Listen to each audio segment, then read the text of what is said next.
विचारों से हम तथागत बुद्ध को अपने न्याय और समानता की लड़ाई का सबसे पुराना पुरखा मानते हैं। और उनका सबसे बड़ा एक वाक्य मुझे प्रिय है। जब उनसे उनके लोगों ने पूछा कि आप क्या पैगाम देना चाहेंगे, आपके बाद आपको कैसे याद किया जाए, तो उन्होंने एक ही वाक्य कहा जो सबसे महत्वपूर्ण और हम जैसे लोगों को रोशनी देता है कि किसी किताब में लिखा हो तो सच मत मान लेना, कोई व्यक्ति कह रहा हो तो सच मत मान लेना, ढेर सारे लोग कह रहे हो तो सच मत मान लेना, सच वह मानना जो तुम्हें सच लगे। अपदीपो भव, यानी अपना दीपक स्वयं बनो। उस बुद्ध की सरजमी पर मैं सबसे पहले याद करता हूं। और बिहार जब आने का मौका मिलता है, और ये बात कहने में कोई गुरेज नहीं है कि जिस विचारधारा को हम पूरी मानवता के लिए सबसे जरूरी विचार मानते हैं, उस सामाजिक न्याय की विचारधारा को, संविधान की विचारधारा को, समाजवाद की विचारधारा को बहुत लंबे संघर्षों से बहुत ताकत के साथ अगर किसी ने कायम रखा है तो वो बिहार की अपनी सरजमी है। इसलिए जब भी बिहार आने का मौका मिलता है, ऐसा लगता है कि हम अपने जड़ों की तरफ थोड़ा और गहरे जोड़ लेते हैं। इसलिए बिहार और तथागत बुद्ध की सरजमी, और जहां हम आए हैं वो त्रिवेणी संघ से लेकर के बाबू जगदेव प्रसाद की सरजमी और बीपी मंडल से लेकर के मंडल आंदोलन के उन तमाम संघर्ष करने वाले लोगों की सरजमी रही है, जिनकी कुर्बानियों का कर्ज हमारे ऊपर है। अगर उस दौर में वो लोगों ने कुर्बानियां न दी होती तो हमारे जैसे लोग आज यहां खड़े न होते और मुल्क के निजाम को आंख में आंख डाल करके ललकार नहीं रहे होते कि इस फासिस्ट सरकार के खिलाफ सामाजिक न्याय की लड़ाई क्यों चल रहा है। तो वो कर्जा हमारे ऊपर है, जिसकी बात अभी कुछ देर पहले जनाब अली अनवर अंसारी साहब ने कही हो, या मुझसे ठीक पहले, उस पूरी वैचारिक विरासत को याद करते हुए हम सब के बहुत सम्मानित आदरणीय चौधरी साहब ने कहा हो, उदय नारायण चौधरी साहब जब बोल रहे थे तो जिस ओर वो इशारा कर रहे थे वो हमारा एक वैचारिक रिश्ता है।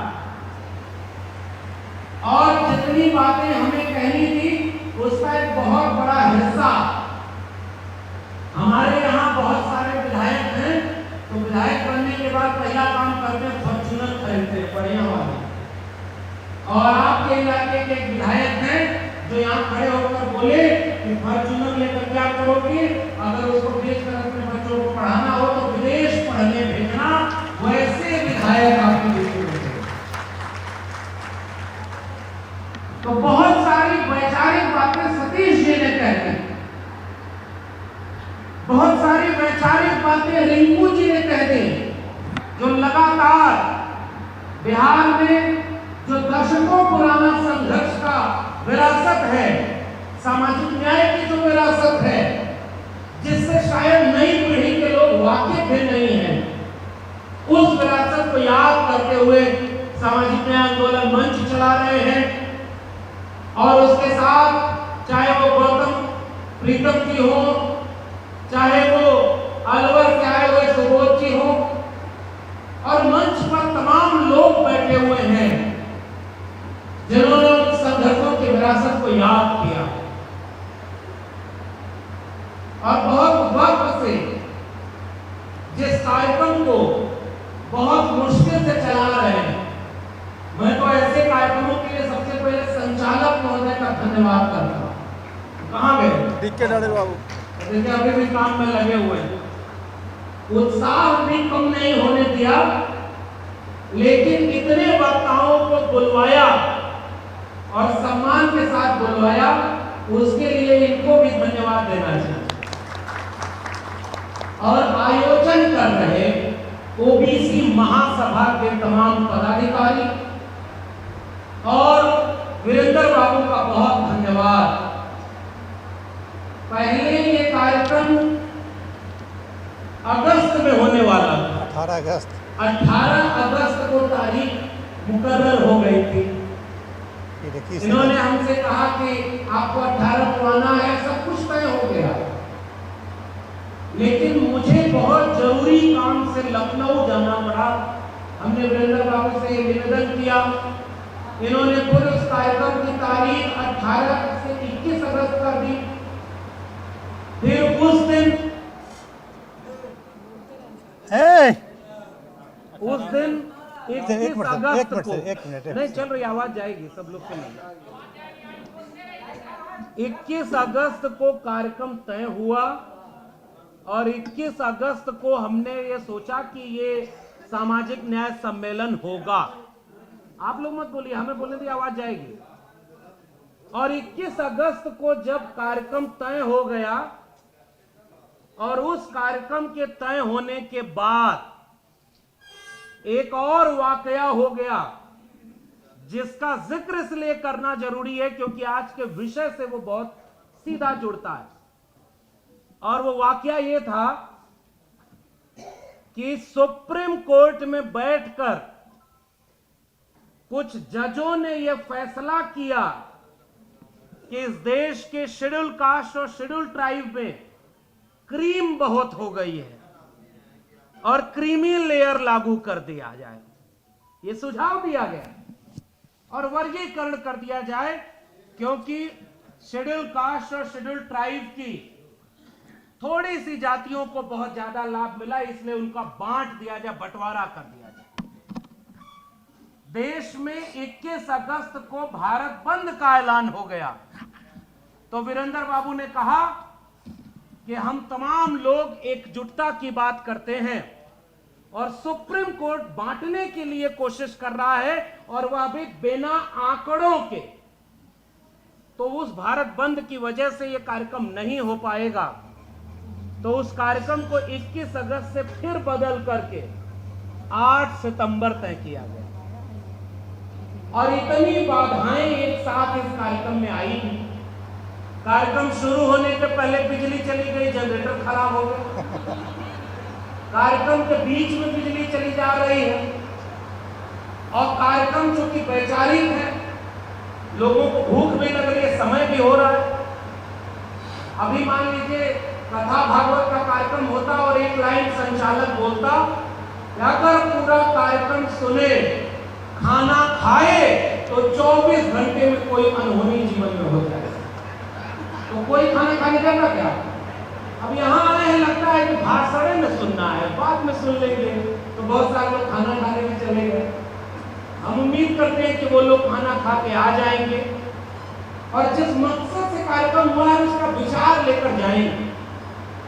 देर हो गई, लंबा कार्यक्रम है, इसलिए बहुत देर तक भाषण देने का कोई मतलब नहीं है। बहुत सूत्रबद्ध रूप से 2-3 विषयों पर अपनी बात रखो।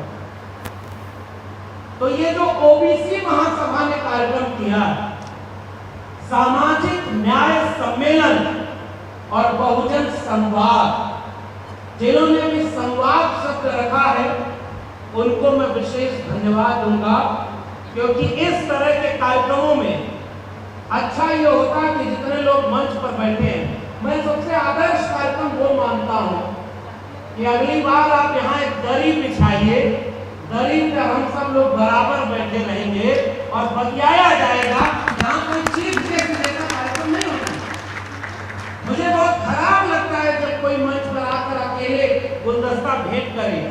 आपको अच्छा लगता है इसलिए हम सम्मान करते हैं, गुलदस्ता स्वीकार करते हैं, तस्वीर खिंचाते हैं, लेकिन हम जिस विचारधारा के लिए यहाँ आए हैं उसमें किसी एक लक्ष्मण यादव को बड़ा बनाने की जरूरत नहीं है। उसमें आज जरूरत है कि हर गांव में उस विचारधारा के लोग पैदा हो जाएं और उस विचार को आगे बढ़ाने का काम करें। इसलिए एक व्यक्ति का नारा लगाने की जरूरत नहीं है, एक व्यक्ति महत्वपूर्ण नहीं है, उस व्यक्ति का संघर्ष और विचार का आगे बढ़ना महत्वपूर्ण है। इसलिए मैं कई बार कहता हूं, कार्यक्रम के बाद मिल लेंगे और जितना फूल माला पर पैसा खर्च करते हैं उसकी अगली बार किताब खरीद करके ले आइएगा। ये फूल माला मुरझा जाएंगे और किताब कभी मुरझाएगी नहीं और वो विचार गांव गांव तक पहुंचने का काम करेगा। और वो विचार किसका है? तथागत बुद्ध के बारे में नौजवान पीढ़ी, और मैं बहुत अच्छा मानता हूं इस कार्यक्रम को। अभी रिंकू जी से बात हो रही थी तो हम लोग यही कह रहे थे कि इस आयोजन में 50 साल से कम उम्र के लोग भी ज्यादा तादाद में आए हो, नौजवान बड़ी तादाद में आए हो। और इसके लिए मैं इन तमाम नौजवानों को बहुत बधाई भी देता हूं कि आप लोग इस तरह के कार्यक्रमों में इंटरेस्ट ले रहे हैं। वरना आजकल इस देश में ऐसे लोगों का शासन है जो नौजवानों को यह समझा रहे हैं कि धर्म खतरे में है, धर्म के कार्यक्रम में जाओ, उस तरह के कार्यक्रम में खूब चंदा मिलता है। अब वीरेंद्र बाबू कैसे कार्यक्रम किए होंगे, कितना पैसा चंदा जुटाए होंगे मुझे नहीं पता। और आप लोग भी इस तरह के कार्यक्रम में काहे मदद करेंगे जी? आपको लगेगा कि इनको सांसद विधायक बनना होगा इसलिए इतना कार्यक्रम कर रहे। अभी कथा भागवत हो जाए तो आप उधार मान के चंदा देंगे। अब चूंकि वैचारिक मंच पे सतीश जी ने और उदय जी ने जो वैचारिक बात कह दी है, थोड़ा असर तो हम लोगों का उस पर होगा ही। तो एक बार क्या हुआ कि महात्मा फूले ने एक नाटक लिखा है तृतीय रत्न, और उस नाटक में लिखते हैं कि एक आदमी के जीवन में बहुत कष्ट था, बहुत परेशान था, और ये मैं किस्सा सबको सुनाता। वो आदमी जब बहुत परेशान हुआ तो आसपास के लोगों ने सलाह दी कि उनके पास चले जाओ, वो धरती पर भगवान के अवतार है। वो कौन है समझ जाएंगे ना? जो धरती पर भगवान के अवतार हैं, वो आपका ग्रह नक्षत्र देखकर बता देंगे कि आपके जीवन में कष्ट क्यों है। वो आदमी वहां पहुंच गया, उन्होंने पत्रा दिखाया तो सामने से आवाज आई कि तुम्हारे जीवन में इतना कष्ट इसलिए है क्योंकि शनि ठीक जगह पर नहीं है। तो कहे शनि ठीक जगह पर कैसे आएगा? तो उसने कहा हवन कराना होगा, और रेफरेंस के साथ बोल रहा हूं, वरना कल को कुछ लोगों की भावना आहत हो जाए। हालांकि मैं देख रहा हूं जिस राज्य में सतीश जी जैसे विधायक हो और हमारे बीच में पूर्व मंत्री और विधानसभा अध्यक्ष उदय नारायण चौधरी जी हो, और जितना साफ बातें वो कह रहे हैं, मुझे लग रहा है ये बिहार की तासीर में है कि बात साफ होनी चाहिए और क्लियर लड़ाई होनी। तो उस आदमी से जब कहा कि हवन कराओगे तो कष्ट मिट जाएगा, तो उसने कहा बड़ा खर्चा होगा। तो कहा कि हाँ 1000 रुपया उस जमाने के लिहाज। वो आदमी बोला नहीं है। तो पीछे से पत्नी की आवाज आई कि हवन कराने के लिए पैसा नहीं है, उधार मांग करके तुम हवन कराओ वरना हम लोग सुखी नहीं रहेंगे। उधार मांग कर सोच के देखिए आप उधार मांग करके चंदा देते हैं कि नहीं। मैं आपसे एक सवाल पूछता हूं, आप उधार मांग के किसी बच्चे को किताब खरीद कर आज तक कभी भेंट किए हैं क्या?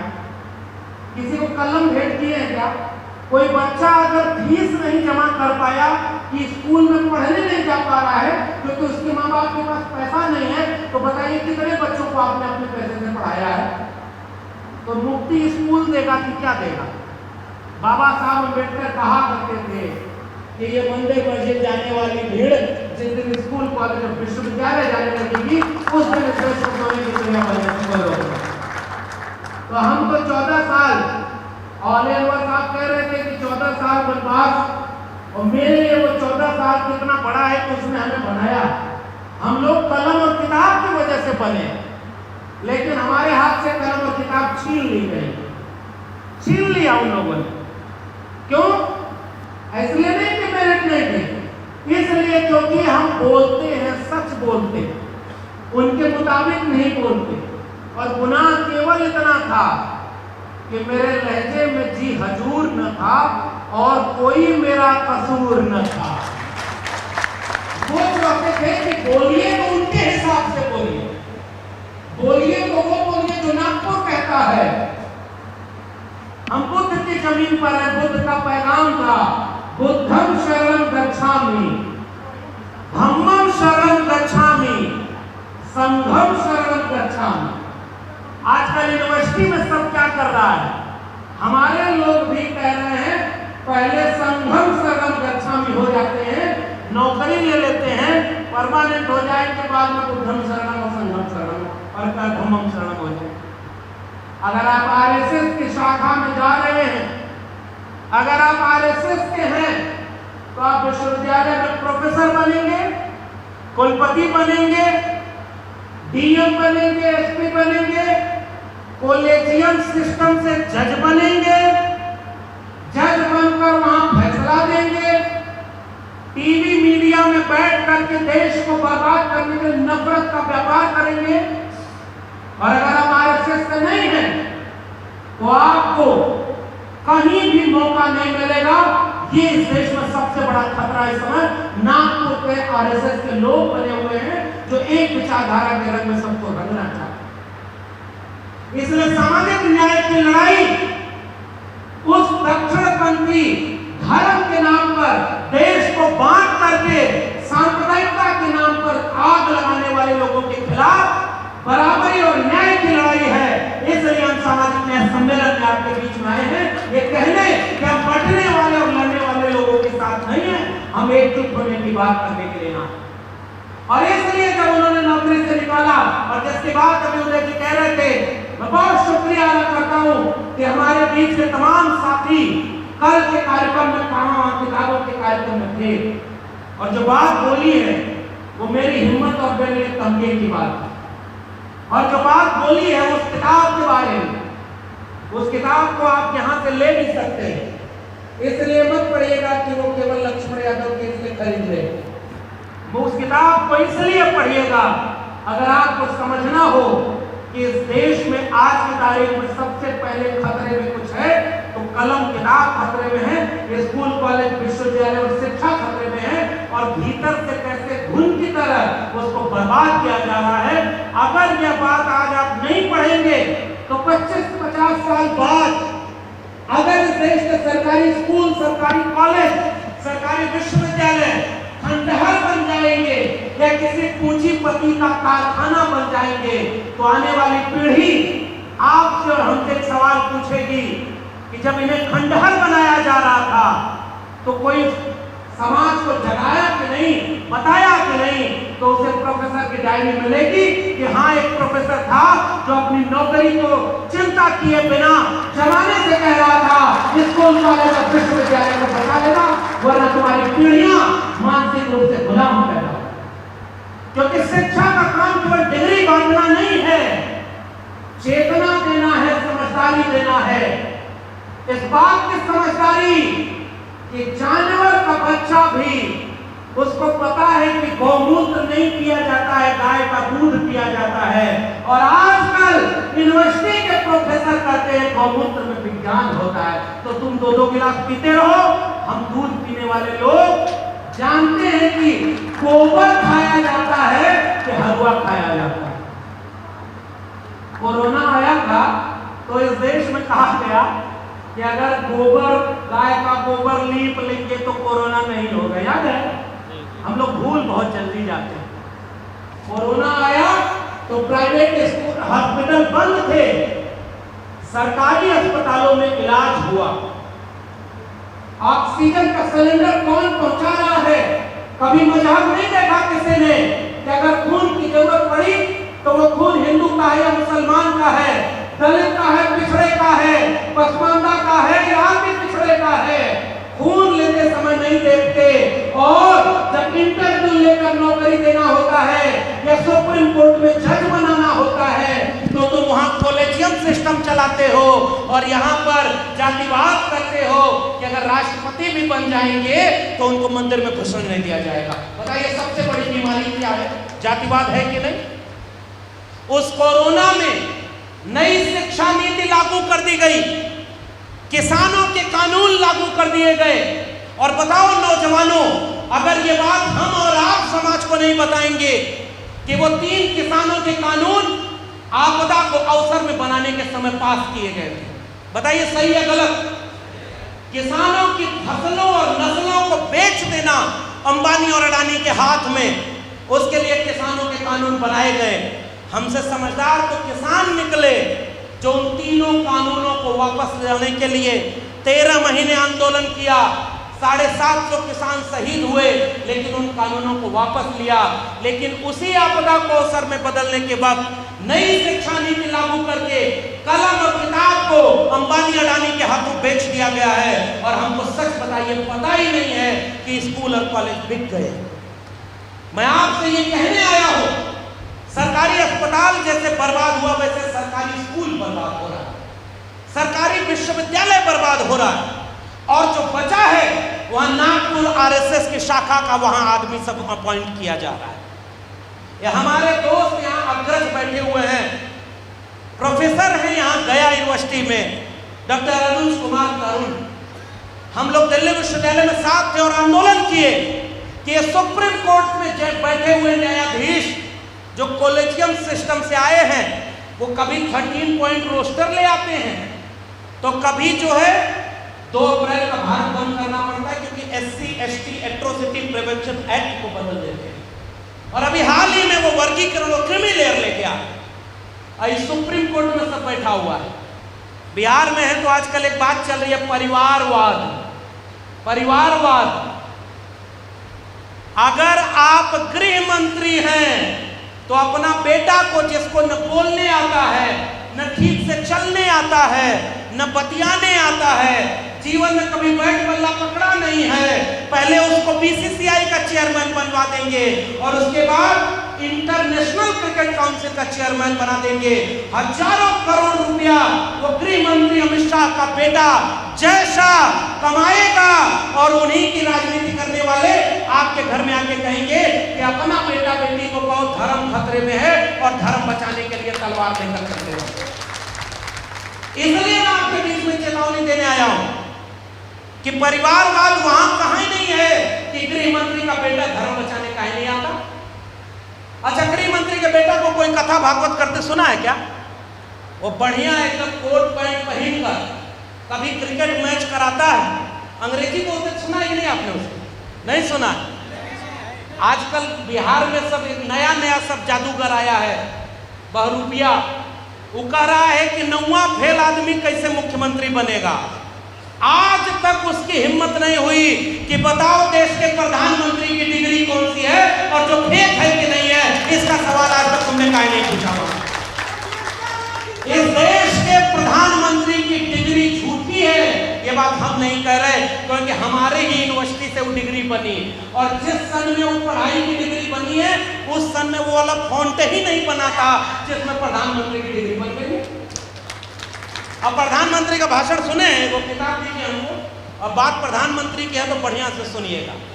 वो कहता है अपने आप को कि OBC डिग्री झूठी है और डिग्री झूठी होने के बाद एक इंटरव्यू में प्रधानमंत्री बोलते हैं हमारी कोई पढ़ाई लिखाई नहीं हुई है, हम तो स्कूल गए ही नहीं, 35 साल भीख मांग कर कमाया है। अब 35 साल भीख मांग के कमाया तो डिग्री वाला इंटायर पॉलिटिकल साइंस का डिग्री कब मिल गई? कौन पढ़ाया नहीं पता, उसका प्रोफेसर कौन नहीं पता, उनका सहपाठी कौन नहीं पता। भाई अनुज तरुण बैठे हैं तो हम बोल रहे थे कि हम लोग दिल्ली यूनिवर्सिटी में साथ पढ़े और साथ पढ़ाए हैं, और उनके साथ कौन पढ़ाया था, मोदी जी का सहपाठी कौन है मुझे पता है। एगो इंटरव्यू में बोल रहे हैं कि मैं पढ़ने में ऐसे नहीं पढ़ता था कि बाएं से दाएं, मैं फोटो की तरह खींच लेता था और ऐसे फोटो उतर जाता था और मैं डिग्री लेके पास हो गया। बताओ प्रधानमंत्री की डिग्री पर कि बिहार का जो बहरूपिया सब आया के घूम रहा है कि 9वां फेल। बाबा साहब अम्बेडकर को पता था जिस देश में 3% लोगों को हायर एजुकेशन मिलना नसीब नहीं है तो 97% लोग अगर स्कूल नहीं गए तो बताओ अगर उनको चुनाव लड़ने का अधिकार भी आप छीन लोगे तो पढ़े लिखे लोगों ने इस देश का कम कबाड़ा किया है क्या? बाबा साहब अम्बेडकर के संविधान में कहीं नहीं लिखा है कि प्रधानमंत्री बनने के लिए डिग्री की जरूरत है। इसलिए चाय बेचने वाला भी इस देश का प्रधानमंत्री बन सकता है, कहे कि देश बाबा साहब अम्बेडकर के संविधान से चलता है और उस संविधान में इसका रास्ता दिया है। तो जब चाय बेचने वाला प्रधानमंत्री बन सकता है तो दूध बेचने वाला, सब्जी बेचने वाला, मैला ढोने वाला, कपड़ा धुलने वाला, मोची, कुम्हार, लुहार, बढ़ई, नाई, उनका बेटा बेटी भी इस देश का विधायक, सांसद, मुख्यमंत्री और प्रधानमंत्री काहे नहीं बन सकता? उसके लिए तुम डिग्री पूछने वाले कौन हो? ये सब रुपया आजकल घूम रहा है इतना पैसा लेकर के, परिवारवाद पर बात करता है। आज का विषय है कॉलेजियम सिस्टम। आपको पता है सुप्रीम कोर्ट में जज बन करके 100 परिवार बैठे हैं और उन्हीं का बेटा बेटी सब जज पे जज बनता जा रहा है, और इतना बड़ा परिवारवाद इस देश में किसी को नहीं नजर आ रहा है। ये सब कॉलेजियम सिस्टम बनाए हुए, 5 जज बैठेंगे और 6वें को बताएंगे कि अगला जज हमारा ये वाला बनेगा। हमारे यहाँ चुटकुला चलता है कि अगर जज के घर कोई बेटा बेटी पैदा हुआ तो आपके घर कोई बेटा बेटी पैदा होगा तो कहेंगे बधाई हो। अगला कथा भागवत कराने के लिए कोई पैदा हो गया, कहेंगे आपको तो भाई मजा उसी में आ रहा है ना। स्कूल पढ़ने के लिए आप फीस किताब कॉपी बच्चा मांगेगा तो कहेंगे चुप रहो, पैसा नहीं है। और वहीं अगर इस तरह का काम करना हो तो सबसे ज्यादा पैसा देते हैं। तो आपके घर बेटा बेटी पैदा होगा तो आप कहेंगे बेरोजगार पैदा हुआ है, और जज के घर कोई पैदा होता है तो लोग कहते हैं बधाई हो, आपके घर जज पैदा होगा। जज पैदा हो और जज का बेटा जज बनेगा, वकील बनेगा। आपको पता है आरएसएस ने 1999 से 2003-4 के बीच अटल बिहारी वाजपेयी की सरकार में जितने लोगों को प्रमोट करके वकील से हाई कोर्ट या जिला जस्टिस में जज बनाया था, 20 साल बाद उसमें से बहुत सारे लोग सुप्रीम कोर्ट के जज तक का सफर पूरा कर चुके हैं। किससे लड़ाई है जरा यहां से समझिए। पिछली बार जब सरकार बनी तब जिनको वकील से जज बनाया उनमें से बहुत सारे लोग आज सुप्रीम कोर्ट में 20 साल बाद जज बन गए। उनका विजन देख रहे हैं वो कितना दूर तक सोचता है। और कॉलेजियम सिस्टम लाया ही इसलिए गया है कि कोई उसका नियंत्रण न कर सके। बिना आरक्षण के आजादी का अमृत काल चल रहा है, और अमृत काल में आज तक सुप्रीम कोर्ट में कितने percent schedule caste, schedule tribe और ओबीसी के जज बने हैं? बताइए, इस देश को जानने का अधिकार है कि नहीं? और अगर आपकी व्यवस्था से सुप्रीम कोर्ट तक इस देश के 90% कमेरा लोगों के बच्चे जज नहीं बन पा रहे हैं, तो बताइए उस व्यवस्था को बदल देना चाहिए कि नहीं बदल देना चाहिए? लेकिन हमारे लोगों को पता ही नहीं। 13 पॉइंट रोस्टर के खिलाफ बहुत अच्छी बात तरुण जी ने बोली कि 13 पॉइंट रोस्टर के खिलाफ फैसला कहां से आया? जो जुडिशरी से आया, न्यायपालिका से। एससी एसटी एट्रोसिटी एक्ट से छिड़कानी न्यायपालिका से, और अभी जो फैसला आया है वो भी न्यायपालिका से।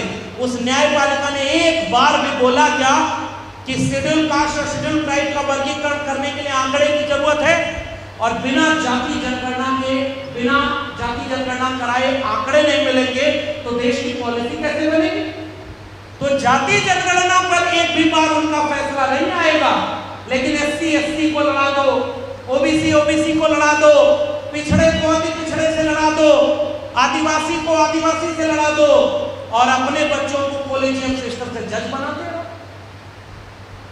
अभी हम जब पटना से आ रहे थे, हमारे बीच में लालटू जी बैठे हुए थे, वो हमारे साथ आ रहे थे। प्रेरणा संस्थान चलाते हैं, प्रेरणा संस्थान के लालटू जी हैं, उनका परिचय बहुत जरूरी नहीं, उनके बारे में आप पता करिए। पैसा बहुत लोगों के पास होता है, लेकिन प्रेरणा कोचिंग चलाकर जिन बच्चों के पास पैसा नहीं है कि वो आईएएस की, पीसीएस की कोचिंग कर सके, उनको फ्री में कोचिंग कराने वाले और मॉक इंटरव्यू दे करके उनको अधिकारी बनाने का काम आपके समाज के कुछ लोग कर रहे हैं। इसलिए हमें ऐसे लोगों की और जरूरत है जो इस तरह का काम करके शिक्षा की बात करें। उन्होंने बड़ी महत्वपूर्ण बात कही कि सर हम लोग 10 साल दूर का भी नहीं सोच पाते हैं, और वो सब 50 साल और 100 साल बाद की भी रणनीति बनाए हुए हैं। बताइए सच बात है कि नहीं?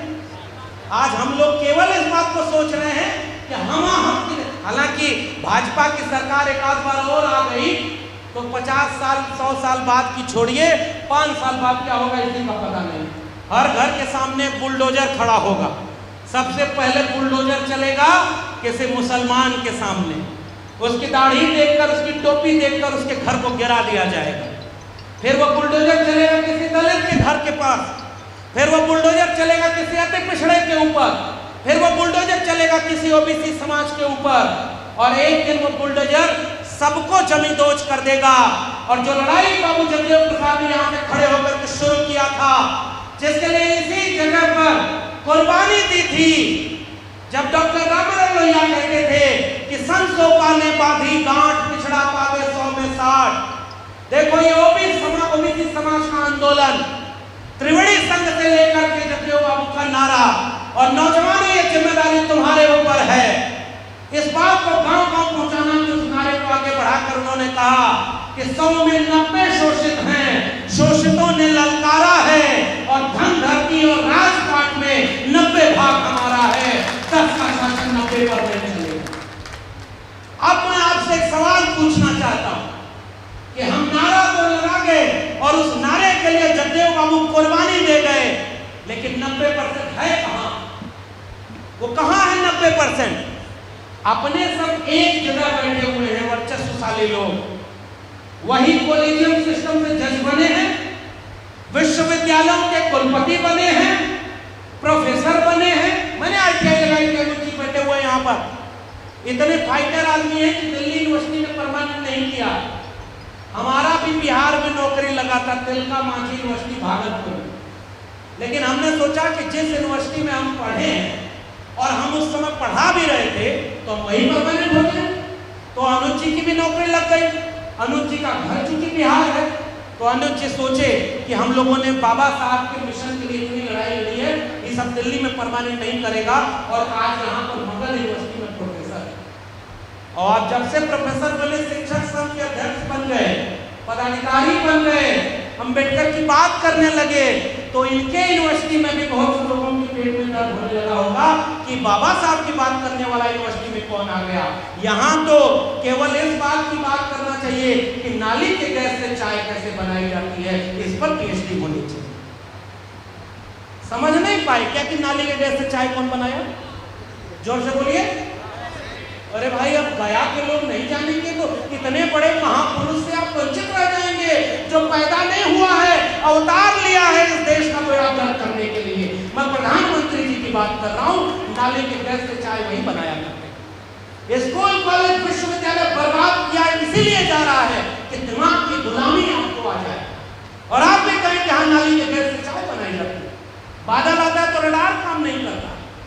दुनिया ने बहुत अच्छे खराब प्रधानमंत्री देखे होंगे, इतना बड़ा झूठा प्रधानमंत्री किसी ने नहीं, इतना बड़ा झूठ। लेकिन आपको और हमको बांटने के लिए, आपस में लड़ाने के लिए, मैं आपसे एक सवाल पूछ रहा हूं। जगदेव बाबू की इस जमीन से भाषण देना, घंटों हम उनकी आलोचना कर सकते हैं कि आरएसएस ये कर रहा, नरेंद्र मोदी ये कर रहे, हमारे प्रदेश का मुख्यमंत्री तो उनसे भी एक कदम आगे। उत्तर प्रदेश जहां से मैं आता, बुलडोजर चला रहे। आप जाति देख लिया, अगर आप यादव हैं तो आपको गोली मार देगी पुलिस, और अगर आप मुख्यमंत्री की जाति के हैं तो आपको कुछ नहीं होगा। अपराध की भी जाति बना देना। अगर आप मुसलमान हैं तो आपको माफिया कहा जाएगा, और आपकी जाति मुख्यमंत्री की जाति की है तो आप मसीहा हो जाएंगे। खुलेआम इस देश में जो हो रहा है, अगर इसको रोका न गया तो जो उत्तर प्रदेश में हो रहा है वो पूरे देश में होगा, और उस बुलडोजर को हम रोक नहीं पाएंगे जो इन 90% लोगों के सीने पर चलेगा, क्योंकि वो सबसे पहले 2024 में बाबा साहब अम्बेडकर के संविधान के सामने खतरा बन गया। और मैं शुक्रिया अदा करता हूं कि उसमें हम लोगों की भी थोड़ी सी भूमिका रही होगी कि जिस अयोध्या के नाम पर 3 दशक से बीजेपी ने पूरे देश में नफरत की आग बोई, उत्तर प्रदेश के समाजवादी और अम्बेडकरवादियों ने मिलकर के पीडीए के जरिए उसी बीजेपी को यूपी में हराया, और उससे भी बड़ी बात, अयोध्या में भी बीजेपी हार गई। अयोध्या में बीजेपी हार, तब से नींद नहीं आ रही, हालत खराब है। अयोध्या में हार गए क्योंकि था एक समय जब उस उत्तर प्रदेश में एक नेता जिसका नाम हुआ करता था मरहूम मुलायम सिंह यादव, और जब यहाँ बिहार में एक नेता जिनको सजा इसी बात की मिल रही है, लालू प्रसाद यादव। और जब सांप्रदायिकता का रथ चल रहा था, सांप्रदायिकता का रथ संविधान और कानून के ऊपर चलने को आमादा था, तो बिहार के समस्तीपुर में कर्पूरी ठाकुर का एक वारिस, समाजवादी आंदोलन का एक वारिस उस सांप्रदायिकता के रथ के सामने चट्टान की तरह खड़ा हो गया कि इस रथ को हम अयोध्या की तरफ जाने नहीं देंगे। और उसी की सजा मिल रही है कि हीरा चोर विदेश में मौज कर रहे हैं और हीरा चोरी के आरोप में हमारे लोग जेल में जा रहे हैं और मुकदमा चल रहा है। आज की लड़ाई सांप्रदायिकता के खिलाफ लालू प्रसाद यादव की उस लड़ाई को आगे बढ़ाने की वजह से आज अधूरी पड़ी। उसको बढ़ाना हमारी जिम्मेदारी है।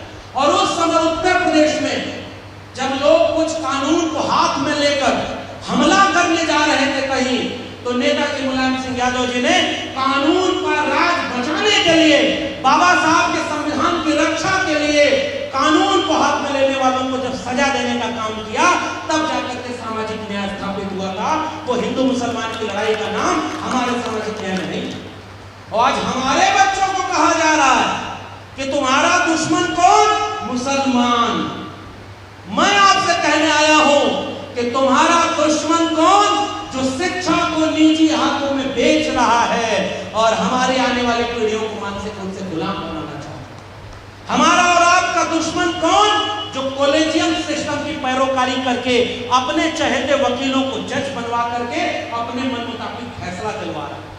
बताओ, इस मंच से ये बात अगर मैं नहीं कहूंगा और जोखिम उठाकर कह रहा हूं, मैं जानता हूं कि ये सब बात बोलने का कितना खतरा है। बिहार में तो बोल लेते हैं और अभी यूपी से ही होके जाना होता है। वहां क्या हाल है आप जानते हैं मुझसे बेहतर। लेकिन फिर भी मैं एक सवाल पूछ रहा हूं, राम मंदिर विवाद पर जिन जजों ने फैसला सुनाया, उनमें से एक जज राज्यसभा का सांसद किस पार्टी के साथ गया था? बताइए जरा से। और ये सवाल यहां नहीं पूछा जाएगा क्या? आज कोई फैसला सुना रहा है और वो फैसला सुना रहा है जो एक विचारधारा के पक्ष में है और फिर राज्यसभा का सदस्य बन गया। बताओ, वो जज निष्पक्ष होकर फैसला सुनाया होगा क्या? ये तो हम सवाल करते हैं बतौर नागरिक अपने देश की हुकूमत से, इस देश के तानाशाहों से सवाल पूछते हैं कि बताओ, जज लोया क्यों मारे गए? पता चला क्या? उनके हाथ में इतनी बड़ी ताकत है, हमें तो केवल नौकरी से निकाला, फिर भी मैं जिंदा हूं और बोल रहा हूं। इस देश में सच की हक की बात करने वाला हमारी विश्वविद्यालय का कोई उमर खालिद 5 साल होने को है, वो आज भी जेल में है। बताइए, हम बहुजनों की लड़ाई में उमर खालिद की लड़ाई शामिल है कि नहीं? ये वैचारिक लड़ाई। बताइए कि प्रोफेसर हैमी बाबू जो ओबीसी समाज से आते हैं, आज भी वो जेल में। और बाबू जगदेव ने क्या कहा था? पहली पीढ़ी के लोग मारे जाएंगे, दूसरी पीढ़ी के लोग जेल जाएंगे और तीसरी पीढ़ी के लोग राज करेंगे। मैं एक साथ इन तीनों पीढ़ियों को आज के समय में देख रहा हूं। हमारे सामने कुछ लोग आज भी गोली से मारे जा रहे हैं, हमारे सामने आज भी कुछ लोग जेल में हैं और हमारे सामने कुछ हमारे ही लोगों का वोट का सौदा करके राज भी कर रहे हैं। बिहार वालों, हनुमान को याद रखते हो ना? कुछ लोग कहे कि हम मोदी जी के हनुमान हैं, पहचान गए ना? समझदार को इशारा काफी। इसलिए सामाजिक न्याय की लड़ाई कॉलेजियम सिस्टम के खिलाफ लड़ी जाएगी। सामाजिक न्याय की लड़ाई एक सवाल आपसे पूछेगी कि अगर विश्वविद्यालयों में 596 कुलपति बने थे 2018-19 तक, तो केवल 6 कुलपति शेड्यूल कास्ट के, 6 कुलपति शेड्यूल ट्राइब के और 36 कुलपति ओबीसी के थे। 550 कौन थे जिनकी आबादी 10% है कि 15% है कि 5% है? पता ही नहीं। पता है क्या? बिहार में एक तो बधाई देने का काम मन कर रहा है, हमारे बीच में उदय नारायण चौधरी जी हैं, कमानी कर दिया कि कौन किसका हक कितना लूट रहा है और कौन किसका झूठ बोल रहा है। इसलिए आज की लड़ाई अगर लड़ी जानी है तो वो जाति जनगणना की लड़ाई है, वरना आपको पता ही नहीं होगा। ओबीसी पहले से यहां तो बटा हुआ है, ओबीसी और ईबीसी, हालांकि उसका नुकसान उतना नहीं हो क्योंकि उनको हक और अधिकार मिला, हमें दिक्कत है। जब हमारी लड़ाई का नारा यही है कि जिसकी जितनी संख्या भारी उसकी उतनी हिस्सेदारी, तो जितना यादव की जनसंख्या है उतना उसको हिस्सेदारी, जितना कुर्मी की, कोयरी की, कुम्हार की, लोहार की, बढ़ई की, नाई की, मोची की, निषाद की, मल्लाह की जितनी आबादी है उतना उनका प्रोफेसर, डॉक्टर, इंजीनियर, वकील, जमीन का मालिकाना हक और पूंजीपतियों में भी होना चाहिए कि नहीं होना चाहिए। ये देश का पैसा लेके जितना विदेश भागा है, अगर उसमें एक भी दलित, ओबीसी और आदिवासी है क्या? बोलिए जोर से, है क्या? कोई है क्या उद्योगपति इतना बड़ा जो एससी एसटी ओबीसी में हो? देश के 100 अरबपतियों की सूची आई, उसमें एक भी आदिवासी अरबपति नहीं, 1-1.5% दलित है, 1-1% ओबीसी है। तो ओबीसी के लोगों का पैसा कौन ले रहा है वहां? और आपको क्या दिया?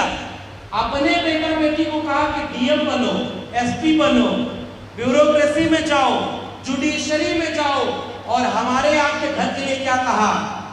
पहले शिव चर्चा कराओ, फिर कांवड़ लेकर जाओ, फिर उसके बाद सरस्वती पूजा कराओ, फिर उसके बाद नवरात्र का व्रत रखो। सारा आप काम आप कर रहे हो और पैसा उधर जा रहा है। तो कहीं तो घोटाला हो रहा है क्या? ये बात समझने की है। पैसा ऐसी चीज है जिसके लिए जगदेव बाबू और मैं उनको अपना बहुत बड़ा आइकॉन इसलिए मानता हूं। उन्होंने 3 बातें कही थी, धन, धरती और राजपाट। 90 भाग हमारा। आज धन किसके पास है? 1% आबादी के पास 40.5% संपत्ति है। इस देश को पता होना चाहिए कि नहीं कि वो 1% आबादी कौन है जो इस देश की 40.5% संपत्ति लिए हुए है, और 50-80 करोड़ लोग 5 किलो अनाज को मोहताज हैं। मैं जानना चाहता हूं कि 5 किलो अनाज को मोहताज किए गए लोग कौन सी जाति के हैं, ताकि हमें भी पता चले। हजारों साल से हमारे लोग गरीब, कमजोर, मजलूम रहे और आजादी के अमृत काल में भी वही हो रहे। और आरक्षण मिला उनको नौकरी देने का। आपको पता है देश के केंद्रीय विश्वविद्यालयों में केवल 4% ओबीसी। दलित समाज जागा, बाबा साहब अम्बेडकर को अपना नायक और मसीहा माना और ललकार करके खड़ा हुआ, और इतनी ताकत से खड़ा हुआ कि आज की तारीख में किसी दूर गांव के इलाके में बाबा साहब अम्बेडकर की मूर्ति को तो छोड़ो, एक उंगली भी अगर तोड़ दो तो अगले दिन पूरा शहर का चक्का जाम करने की स्थिति में पूरा दलित समाज खड़ा है। वो अपने आइकॉन को मानता है, लेकिन ओबीसी को यह बात समझने में कितनी देर लग गई कि डॉक्टर अंबेडकर केवल दलितों के नेता नहीं, वो ओबीसी के भी आइकॉन हैं। बाबू जगदेव प्रसाद के साथ और रामस्वरूप वर्मा के साथ और ललई सिंह यादव के साथ, डॉक्टर राम मनोहर लोहिया, कर्पूरी ठाकुर के साथ बाबा साहब अंबेडकर भी 90% वंचित शोषित जमात के आइकॉन हैं। इस बात को हम आपके बीच में कहने आए और इसलिए ओबीसी महासभा से ज्यादा बेहतर मंच क्या होगा? सबसे ज्यादा अन्याय किसके साथ हो रहा है? ओबीसी के साथ। आरक्षण कितना मिला मंडल कमीशन में? जोर से बोलिए, मिला क्या सही में? कोई एक जगह बता दिए जहां 27% है। जोर से बोले, कोई जगह है क्या 27% है क्या? और मिला कहां फिर? मिला कुछ और है जो झुंझुना बजा के नाच रहे हैं। आज तक ओबीसी किसी भी देश के संस्थान में 27% नहीं है। आबादी कितनी है 1931 की जनगणना के मुताबिक? आबादी कितनी है? 52%। आज कितनी होगी अंदाजा लगाइए। भाई देश के प्रधानमंत्री कहते हैं मैं ओबीसी मां का बेटा हूं, लेकिन सच बात यह है कि इस देश में ओबीसी की जनता कितनी है इस बात का पता ही नहीं, क्योंकि ओबीसी प्रधानमंत्री ही जाति जनगणना का विरोधी बना बैठा हुआ है। इसलिए आज अगर इस देश को बचाना है तो जाति जनगणना पर पूरे देश में एक ऐसा आंदोलन खड़ा होना चाहिए जिसका नेतृत्व ओबीसी करे। और देखना 52%, 60% आबादी ओबीसी की, आरक्षण मिला 27%, और उसके बाद में उनको छीना गया और उनको कोई मौका नहीं मिला। और सबसे ज्यादा धर्म की गिरफ्त में कौन है? सबसे ज्यादा कौन है फंसा हुआ? सबसे ज्यादा हवन किसके यहाँ हो रहा है? सबसे ज्यादा पूजा पाठ किसके यहाँ हो रहा है? इसका मतलब आपका पूजा पाठ स्वीकार नहीं हो रहा है क्योंकि कॉलेजियम में आपका कोई जज ही नहीं बन रहा है। इसका मतलब पूजा ठीक जगह हो रही है क्या? एक छोटा सा किस्सा सुना तो बहुत समय हो गया है, लेकिन अगले 2-3 मिनट में बात खत्म करूंगा। एक बार क्या हुआ कि दादाजी गुजर गए और ये सारे किस्से इस देश की जनता के नसों में है। पिताजी धार्मिक आदमी थे। एक आदमी आया और कहा कि अब इनकी आत्मा कहीं ऊपर रुकी हुई है, अगर आप गौदान नहीं करेंगे तो पार नहीं होगी। तो गौदान कराया, नई गाय ले गया, मैं नाम नहीं लूंगा, इशारे में समझ जाएंगे। उसके कुछ दिन बाद आए तो पिताजी ने कहा दादाजी की आत्मा कैसी है? कहे ऊपर बहुत मजे में है, गाय जब से गई है खूब दूध पी रही है उनकी आत्मा। एक दिक्कत है, सोने के लिए चारपाई नहीं है। नई चारपाई तुरंत दौड़ करके, पता नहीं जिंदा थे पिताजी की इतनी सेवा हुई कि नहीं हुई, लेकिन जब वो गुजर गए तो उनकी आत्मा को कोई कष्ट ना हो, इसलिए पिताजी ने नई चारपाई बनाकर दान कर दी। तो जिसको दान की वो लेकर घर गए। कुछ दिन बाद लौटे तो कहे कि दादाजी कैसे हैं? तो कहे गाय का बढ़िया दूध पीते हैं, नई की चारपाई पर बढ़िया से सोते हैं, बस एक दिक्कत है, उनको जो है गया बाजार घूमने में दिक्कत होती है, तो एक साइकिल अगर मिल जाती तो थोड़ा बाजार सुबह शाम घूमते चाय वाय पी लेते। तुरंत नई साइकिल लेकर के आए और ये सब देख रहा था उनका एक पोता, दादा का पोता और पिताजी का बेटा। अगली बार जब वो आए तो उन्होंने पूछा कि दादाजी कैसे? तो जैसे ही उसने बताया कि नई की गाय का बढ़िया दूध पी रहे हैं, चारपाई पर बढ़िया सोते हैं और रोज सुबह शाम बाजार चाय पीने जरूर जाते हैं, तुरंत वो बच्चा खड़ा होकर बोला कि ये आदमी झूठ बोल रहा है। सामने से वो बोला कैसे? तो कहा कि जितना तीनों चीज बाबू आप भेजे हैं ना, एक को दादाजी को नहीं मिले। वो आदमी बोला कैसे तुमको पता? तो कहा दादाजी ने हमको चिट्ठी लिख के भेजा है कि बच्चों तुम्हारा भेजा एको सामान हमको नहीं मिला। और सामने वाला आदमी गुस्से में खड़ा होकर कहा कि ये चिट्ठी तुम्हारे पास किस रास्ते आई है? तो वो छोटा बच्चा खड़ा होकर बोला उसी रास्ते जिस रास्ते आपने चारपाई भेजी थी, गाय भेजी थी और साइकिल भेजी थी। वो फकीर झोला उठाकर चला गया और उसकी दुकान उस परिवार में बंद हो गई, क्योंकि वहां एक बच्चा बाबा साहब अम्बेडकर की शिक्षा को लेकर के चेतना के साथ सवाल पूछा और हमारे लोगों को अंधविश्वास और पाखंड में फंसा दिया। हमारे पुरखे कबीर ने क्या लिखा कि मुँह को कहाँ ढूंढे रे बंदे, मैं तो तेरे पास में, ना मैं मंदिर ना मैं मस्जिद ना काबे कैलाश में, ना मैं जप में ना मैं तप में ना मैं व्रत उपवास में, खोजी हो तो तुरते मिलियो पल भर की तलाश में। कहे कबीर सुनो भाई साधो, मैं तो हूँ विश्वास में। और आप मंदिर मस्जिद के नाम पर लड़ा। वो एक आदमी गया, वो नोटबंदी हुई थी कि जब काला धन आएगा, तो काला धन आया। 600 जिला है भारत देश में और उनका मुख्यालय 900 बन गया। हर जिले में अपने पार्टी का मुख्यालय बना हुआ। तो काला धन कहाँ गया? इलेक्टोरल बॉन्ड जानते हैं? अब बाकी उसके बारे में पता लगाइएगा कि फकीर ने अपने झोले में क्या क्या भर दिया। तो जब नोटबंदी हुई तो एक आदमी गया, पुरानी वाली नोट जमा कर नहीं पाया तो सोचा दान कर दे, धक्का-धक चढ़ाने लगा, ये 500 ये 1000। बीच में एक आदमी दौड़ कर आया, रे मूर्ख, नोट बंद हो गई है और तू इनको चढ़ा रहा। वो आदमी कहा धीरे बोलो, तुमको पता है कि नोट बंद हो गए, हमको पता है कि ये नोट बंद हो गई है, भगवान को थोड़े पता है कि वाली नोट बंद हो गई। उसके बाद वो आदमी जोर से बोला कि भगवान थोड़े नहीं नोट लेते हैं, जिसको पता है उसको पता है कि अभी 500 1000 वाली नोट नहीं बंद हो गई है, अब इसको नहीं लेंगे। बताइए चंदा कौन लिया? कहाँ गया माल? नाम लेने की जरूरत नहीं, समझदार बेचारा भाई। हमारे तो एक पंडित राहुल सांकृत्यायन भी थे, डॉक्टर राम मनोहर लोहिया 90% से नहीं आते थे, वो समण थे और नारा दिया कि रोटी कपड़ा सस्ती हो और दवा पढ़ाई मुफ्ती हो, और सप्त क्रांति के साथ समाजवाद का नारा देने वाले लोगों को हम अपना नायक मानते। ये बीपी मंडल की तस्वीर है और मंडल कमीशन को लागू करने का काम किसने किया? विश्वनाथ प्रताप सिंह ने काम करने का किया और वो समण जाति से आते थे। अर्जुन सिंह ने किया, लड़ाई लड़ी थी शरद यादव ने, लड़ाई लड़ी थी लालू यादव ने, रामविलास पासवान जी तब के गूंजे धरती आसमान, रामविलास पासवान। मजबूरी में हमारे लोग कितने कमजोर हो गए और बिहार में कुछ लोग इतने मजबूर हो जाते हैं कि बार बार पलट जा रहे हैं। अगर ये मजबूर न होते तो आज ताकत किसके हाथ में होती?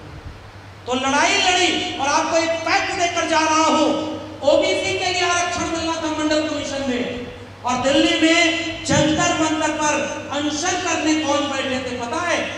सबसे ज्यादा रैली करने वाले का नाम था मान्यवर कांशीराम, और जंतर मंतर पर लागू कराने के लिए अनशन पर बैठने वाले जब लोग कोर्ट चले गए तो उसके खिलाफ बैठे थे रामविलास पासवान। ये है एससी एसटी ओबीसी की एकता, और जिसके लिए हम 90% की बात करते हैं। ये इतिहास नई पीढ़ी को पता ही नहीं, और इसलिए नहीं पता है क्योंकि शिक्षा आपको पता नहीं और आप अपने आइकॉन को जानते नहीं। तो बिंदेश्वरी प्रसाद मंडल ने जो लड़ाई लड़ी, उस लड़ाई को गांव गांव पहुंचाया गया क्या? और आपके आरक्षण को जब लागू किया गया तो क्या नारा लगाया? आरक्षण कहां से आई? कर्पूरी की मां, और उसके आगे गाली दी गई। आज भारत रत्न दे रहे हो, गालियां दी था उत्तर प्रदेश के मुख्यमंत्री राम नरेश यादव, और यहां मुख्यमंत्री कर्पूरी ठाकुर। ओबीसी समाज के लोगों देखो जाति के नाम पर क्या हुआ। दिल्ली से चमड़ा भेजा संदेश, बार बनावन कर्पूरी और भैंस चरावा राम नरेश। यह अपमान जाति के नाम पर किसने किया? बड़ जात बंजौला से या छोट जात नतियौला से? किसने नारा बनाया था? अहिरों की बुद्धि घुटने में होती है, 12 बजे के बाद खुलती है। ये भी बिंदेश्वरी प्रसाद मंडल जब मुख्यमंत्री थे तो गंगा में आग लग गई, तो यहाँ पर भी एक आदमी ने खड़ा होकर कहा शूद्र जब मुख्यमंत्री बनेगा तो गंगा में आग नहीं लगेगी तो क्या होगा? बीपी मंडल खड़े हुए कहे कि शूद्र मुख्यमंत्री बना है तो गंगा में आग तो लगी है तेल रिसने से, लेकिन तुम्हारे सीने में जो आग लगी है उसको मैं और भड़काऊंगा जब तक 90% कमेरा लोगों को उनका अधिकार, सम्मान और हक नहीं दिला सकता। बताओ गया के लोगों कॉलेजियम सिस्टम को गांव में समझा पाए क्या? नहीं समझा पाए। लेटरल एंट्री जैसा एक चीज आया है, चोर दरवाजे से ज्वाइंट सेक्रेटरी बना रहा है, बताओ उसको रोक पा रहे क्या? अगर लेटरल एंट्री, कॉलेजियम और प्राइवेटाइजेशन को नहीं रोक पाए तो जाति जनगणना की लड़ाई लड़ पाएंगे क्या? इसलिए आज के सामाजिक न्याय सम्मेलन की असली लड़ाई को वक्त बहुत हो गया है। मैंने भी वक्त ज्यादा ले लिया, लेकिन इन भाषणों का कोई मतलब नहीं निकलेगा। जितना मेहनत करके ये आयोजन किया गया, मंच पर इतने सम्मानित लोग बैठे, इन भाषणों का, इन कार्यक्रमों का कोई मतलब नहीं निकलेगा अगर इस कार्यक्रम के बाद इस बात को गांव गांव पहुंचाने के लिए टोली बनाकर आप गांव में नहीं निकलेंगे तो तब तक इस बात को समझाने के लिए कोई नहीं आपके बीच में। सामाजिक न्याय आंदोलन मंच रिंकू जी और इनके साथी चलाते हैं, गांव गांव में सम्मेलन करते हैं, और उनका आदमी गांव में कथा करने आ जाता है और हमारा आदमी संविधान की कथा कहानी शुरू कर देता है। संविधान को गांव गांव पहुंचाना होगा। इसलिए आज आप भी अपने जीवन का कीमती समय निकाल कर यहाँ आए। मैं आपसे गुजारिश करने आया हूं, 3 बातें केवल लेकर जाइए। प्रोफेसर की डायरी पढ़िएगा, क्यों? ताकि कलम और किताब शिक्षा बचाने की लड़ाई को आप लड़ सके, आने वाली पीढ़ियों को गुलाम बनाने से बचा सके। इसके लिए पहली लड़ाई शिक्षा को बचाने की लड़ाई, और दूसरी लड़ाई lateral entry, collegium, media. Media में हमारे लोग हैं क्या? विश्वविद्यालय में कुलपति हमारे लोग हैं क्या? अगर हमारे लोग वहां नहीं हैं तो हमारे लोगों को हिस्सा मिले, इस बात को पहले समझाना होगा गांव गांव। तब तीसरी, बीमारी का पता जब चल जाएगा तो इलाज कराने की दवाई देकर आइएगा। और आज के दौर में दवाई एक ही है, और उस दवाई का नाम है जाति जनगणना। जिसकी जितनी संख्या भारी उसकी उतनी हिस्सेदारी। आज का आयोजन से तभी कामयाबी मिलेगी। मैं आपसे जाते आते एक गुजारिश करूंगा कि यार मक्तल से बहरहाल गुजरना हो। बहुत शानदार बात कही थी अली अनवर साहब ने, उसी बात को आगे बढ़ा के अपनी बात खत्म कर रहा हूं कि यार मक्तल से बहरहाल गुजरना होगा, बच गए हम तो किसी और को मरना होगा। बच गए हम तो किसी और को मरना होगा। अगली नस्लों को तबाही से बचाने की खातिर जो भी करना है इसी नस्ल को करना है। इसी उम्मीद के साथ डॉक्टर राम मनोहर लोहिया, बाबा साहब अम्बेडकर का समाजवाद, अम्बेडकरवाद, मौलाना अब्दुल कयूम अंसारी का पसमानदा आंदोलन, कर्पूरी ठाकुर का न्यायिक आंदोलन, जगदेव बाबू की शहादत, महामना राम स्वरूप वर्मा का जयसन का मिशन,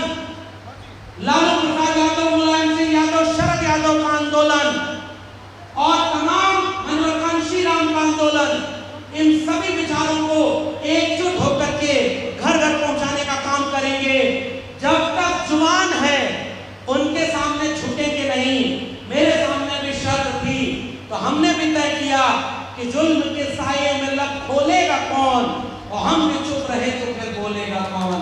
इसे उम्मीद के साथ मैं आदरणीय वीरेंद्र बाबू और इनकी पूरी टीम को बहुत बधाई देता हूं। ऐसे आयोजन अब गांव गांव करिएगा, हम पूरे बिहार